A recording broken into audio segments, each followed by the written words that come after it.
मसला बहुत गंभीर है आदर्श, और भारत के पड़ोसी मुल्क जिससे बहुत गहरा नाता है, और 47 के पहले तो सब एक ही था, दो बड़ी लकीरें खींच दी गई, 3 हिस्से हुए भारत के, कहने को 2 थे, पश्चिमी पाकिस्तान, पूर्वी पाकिस्तान, और 71 तक तो ये देश भी नहीं था नक्शे पे। वहाँ पर मोहम्मद यूनूस जो करने की कोशिश कर रहे हैं, कोई लोकतांत्रिक अधिकार उनके पास नहीं है, वो केवल एक सरकार चयन की प्रक्रिया सुलभ करने के लिए बनाए गए थे अस्थायी तौर पर। कोई लोकतांत्रिक अधिकार उनके पास नहीं है। और वो जब ये कहते हैं कि अभी सरकार के लिए लोकतांत्रिक चुनाव कराने के लिए 4 साल का वक्त लगेगा, वो जब ये कहते हैं कि हम करेंसी नोट से मुजीबुर रहमान का बंगबंधु का फोटो हटा देंगे, वो जब ये कहते हैं कि हम बांग्लादेश के संविधान से धर्मनिरपेक्ष शब्द मिटा देंगे, तो ये बहस वोट बैंक से बहुत ज़्यादा आगे की है। और इसमें केवल देश के लोग जो मुंह में दही जमाए बैठे हैं, उन तो ये बात हम करते हैं, हर बहस में करते हैं। दुनिया के चौधरी क्या कर रहे हैं? उनको इजराइल और हमास में अलग तरह का समीकरण नजर आता है, रशिया यूक्रेन में अलग नजर आता है, सीरिया में अलग नजर आता है, तुर्की में अलग नजर आता है। और वही लोग प्लांट करते हैं उस मोहम्मद यूनूस को, और उसको पुरस्कार देते हैं दुनिया का बड़ा।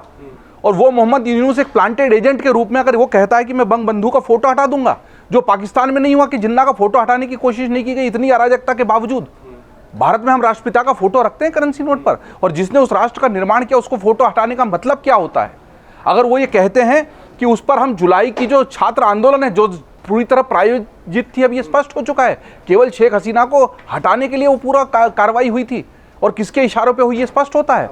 और जब वो जिन संगठनों पर प्रतिबंध लगा था हिंसा करने के लिए, राष्ट्रद्रोह के लिए, उन पर प्रतिबंध हटा देते हैं, और उसी जमाते इस्लामी के और उसी के प्रतिनिधि बीएनपी पार्टी के जो नेता हैं, जो इस उग्रवाद को बढ़ावा दे रहे हैं, वो आईएसआई के एजेंटों से और पाकिस्तान के राजनयिकों से लगातार बैठकें करते, तब हमको नहीं समझ में आता है मसला कितना गंभीर है। हम कब तक छोटे स्वार्थी हित, और इन्हीं छोटे स्वार्थी हितों में लगे रहने की वजह से 1000 साल तक भारत में वो हुआ जो नहीं होना चाहिए था।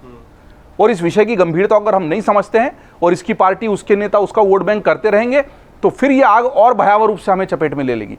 भारत के पड़ोसी मुल्कों में अपनी सत्ता स्थापित करके भारत को घेरे रहने की जो विश्व रणनीति है, उसका जवाब मिलजुल कर देने का वक्त है, तेरा मेरा करने का वक्त नहीं है। करते रहेंगे तो फिर हम वैसे ही होने की कोशिश में चले जाएं, और आप जो है कोई भौगोलिक नहीं आएगा आपके ऊपर उपनिवेशवाद, आपके ऊपर आर्थिक आएगा, सांस्कृतिक आएगा, सामाजिक आएगा।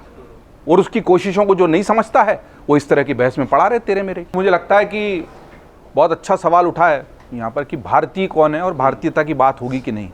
ये सारी बहस ही उस भारतीयता को बचाने की है, जो भारत में रह के खुद को भारतीय नहीं मानता, उनको चिन्हित करने की है।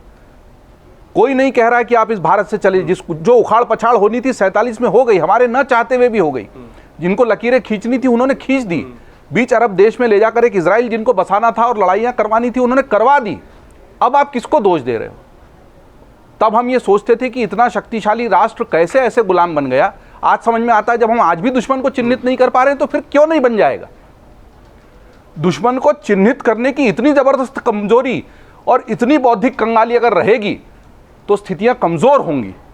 अभी बहुत अच्छा किस्सा बताया विनोद जी ने, वो मिलते नहीं थे, और उसी पाकिस्तान से लगभग 25 साल के बाद चीनी का आयात किया जाएगा जो भारत से आयात होता था।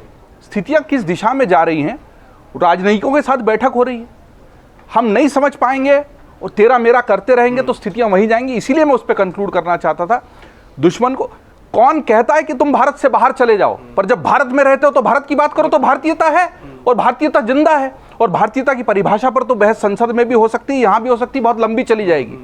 लेकिन भारतीयता की परिभाषा के अपने अपने कोने पकड़कर लोग अपना अपना भारत बनाने की कोशिश करेंगे तो उसकी इजाजत नहीं दी जानी चाहिए। इतना ही कहूं। अगर आप ये वीडियो YouTube पर देख रहे हैं तो हमारे चैनल को सब्सक्राइब कर बेल आइकन दबाएं, और Facebook पर देख रहे हैं तो हमारे पेज को लाइक करें।